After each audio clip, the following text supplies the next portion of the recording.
It's time for the 2023 Mercedes F1 car launch. That's the car. Whoa. That's come out of nowhere. Where did that come from? I don't know. They just rolled a video and here it is. My screen said it's black. It's all black. Is that all black? It is. There's one tiny stripe of silver. Oh, and a nice little turquoise green on the side. Yeah. Oh wow. Oh, that's really saucy. That's nice. No I like that a lot. No side pods again. And okay. Look at the that's the filth. Kind of airbox. That is absolute filth. It looks really nice. What a sexy car. Yeah. I'm going to say right now, there's nothing I would change about that. There is nothing I would change about that car. That is gorgeous. That is really nice. That's the best looking car. I am in love with it. I am staring right now at the side-on, like the full, like flat to the ground side-on approach. And it looks so good. When I look at that, I don't think I would change anything. Now, of course, Mercedes have gone back to black, which is what all cars seem to be doing this year. But the way in which they've done it, with the Petronas stripe on the side, with the vibrant driver number as well, I wouldn't change anything. Of course, some people are of the opinion that they wanted it silver, and that's kind of more Mercedes-like. But I love the black. I loved the black car before. I love the black car now. It is, and I'm going to straight up say it, perfection. I wouldn't change anything. I absolutely love this. I think it looks awesome. The only downside, I think, is the fact that we've had so many carbon cars this year that I think when we see it on the grid, it would be a shame that we've not got a kind of painted car. However, as a standalone livery, boy, does it look good.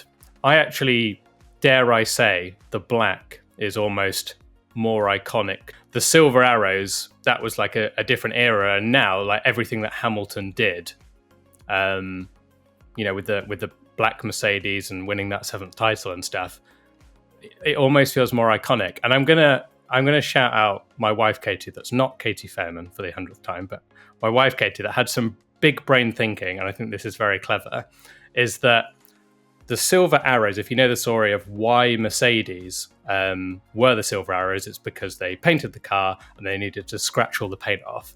So technically, this is like a nod to that, having carbon, because they've scratched the paint off, and it kind of works with the whole Mercedes legacy of scratching paint off to save weight. So I think that's actually really clever. I mean, they've absolutely hit the jackpot with it, Tommy. Yeah. I'm sure that is not the primary reasoning for why they've gone for carbon. It's because it's a nod to our legacy. No, it's to gain time on track. But either or, if they want to use that, though, yeah, and I'm sure they will. You mentioned the numbers. Actually, that is one thing that is a big W, because I am one of these people that will never get used to the T-cams. I'm sorry for all the people that know the T-cam colors and all this kind of stuff. And now we can't see the driver helmets because of the halo. Bright, vibrant numbers, which they were meant to be having, by the way. There was this rule, maybe 2017 was it or something, where they started putting the numbers bigger, and they've kind of gone back to being hidden again. But Mercedes, on a black car, they've gone for Hamilton with that kind of electric yellow kind of thing, and then George Russell bright green, which maybe would have gone blue, but it's still cool. Like, you're going to be able to tell the difference between them, which is really nice. I would not change a thing, and yeah, well done. 10 out of 10 for me. 10 out of 10. Wow. Mm-hmm. Yeah, it is very, very nice. I'd probably, what would I change? Like, looking at it, I'm like, I'd change something. I'd maybe put a bit more silver on there, but no, I think they've done it extremely well. The actual car itself, still no side pods. So I think we were umming and ahhing whether they would go with it. I mean, this is classic off-season and reports where you get these things where people go, reports from Brackley say they're going to have massive side pods, and then 2 weeks later it's no, they're going to stick with their side pod philosophy. I suppose when we get to car launch season and all of this, it doesn't necessarily mean they're going to run no side pods just because they may run it in shakedown for a few laps around Silverstone, right? So you're saying that actually the car is going to be 300 foot wide and have the biggest side pods you've ever seen. And yes, then they can't be overtaken. Yeah, hope they get pole at Monaco and they're sorted. Yeah, win the race. absolutely. But look, not all is to be sort of analysed as what will be in round one. As we all know as Formula One fans, many things can change, but it does seem that way that they're going down the route again of no side pods. And fair enough, like they made a big step over the course of last year in terms of improvement of performance. So clearly they were figuring out how to work the car. And into this year, perhaps they think they can take another step up with this philosophy. So that'll be interesting to watch. Let's now move on to the thoughts on the launch then. Quite chill, quite calm. Of course, you had Natalie Pinkham and Naomi Schiff hosting, which was the same presenting lineup as last year.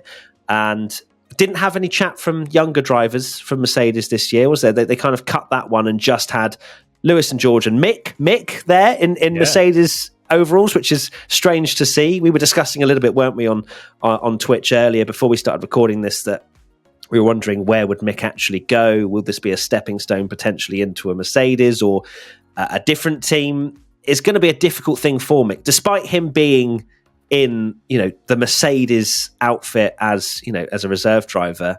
It doesn't necessarily mean he's got the keys to open the door to a race seat anytime soon, does it? No, we mentioned Ocon and how Ocon sort of was an F1 driver and then he couldn't get a seat, so he took the Mercedes reserve role. But, sorry, Mick fans, but the difference was there that Ocon was hyped. He had a very good debut season at Force India, and there was a lot of hype around him, and he performed really well, and a lot of people thought, this guy really needs a seat, whereas Mick obviously didn't have a particularly good year last year, I think is putting it politely. And I almost feel like Mick needs to get in a car, even if it's just kind of a midfield car, just to kind of show what he can do with a bit more experience. I think it would be a huge risk, even though you kind of alluded to it that Hamilton will leave eventually at some point. Do they make George the number one driver and put someone like Mick in? But for me, that's a big risk. It does seem like he needs a Williams seat, for example. That could easily be a route in with the Mercedes partnership there that they have with the engine. So it's an interesting thing to see where Mick eventually ends up, but he's got to prove himself behind the scenes. I would say this year he might get the opportunity on the odd occasion to drive the Mercedes, which would be great for data collection to see just how good he is, and then sort of move on from there. But of course, hearing from George and Lewis as well, George's birthday, which he seemed very happy to be working on his birthday, but not the worst day to go and drive a Formula One car on your birthday. I'm sure you'd take that as well, Tommy. Yeah, true. Nice birthday present for him to get the new car, and I'm sure they'll be hoping it's quick, because they need to come out the blocks quicker. They can't have 6-7 races where they go, oh, this concept isn't working again. Certainly. And of course, George beating Lewis in the championship last year. How will Lewis bounce back from that?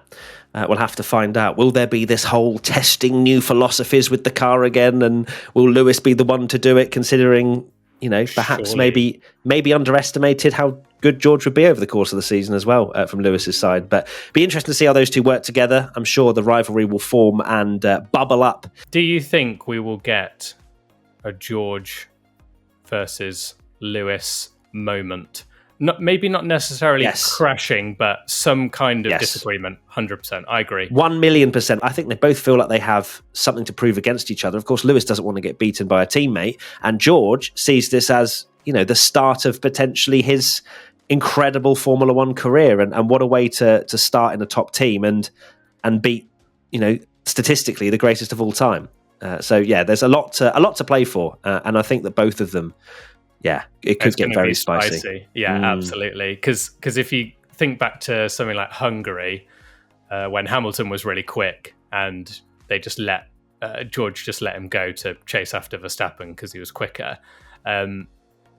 If they're in a title fight, George is, whether he's battling Hamilton in the title fight or Verstappen or whatever, and they're quite close in the title, that situation pans out very differently. I'm sure he'd put up much more of a fight on the radio to say no, because look at Hamilton and Nico Rosberg, for example. They started off besties, and then as soon as they were in a title fight together, Hamilton was famously saying, like, I'm not slowing down for Nico and things like this. So it'd be fascinating if it does happen, because boy, the spice would be good. And you'd have to expect as well that George should take a step up this year. It was his first season in Mercedes last year. He's embedding himself in the team. Of course, he's been around them for a long, long time, but it's very different to actually step up into the driver's seat for a whole season. He's now put in, 8 podiums, a victory. He beat Lewis in the championship. That is such a confidence booster going into this season. And if Mercedes aren't horrendous like they were at the start of last year, my brain is like they are going to be back, and potentially Lewis will win the world title. But as I say, my heart is fully with Ferrari and will be overpowered at every single point this season. I guess I've sort of touched upon where I think they'll be this season. Tommy, what does your brain say? I've said it in our predictions. I still think Max wins the title. I think Mercedes will be close. My prediction is Mercedes will be closer to Red Bull, probably push them for the constructors title potentially, but I don't see him winning the drivers' title, because I think it will get spicy between George and Lewis, and I think they'll just naturally take points off each other throughout the season.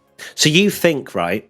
Okay, let's put that scenario. Let's open this scenario up a little bit. Let's dive in. Okay, so let's say Lewis is alongside a Sergio Perez kind of number 2, in the sense of you don't necessarily think they're going to take as many points off each other. If Lewis is alongside Mick Schumacher, for example, who wins the title then this year?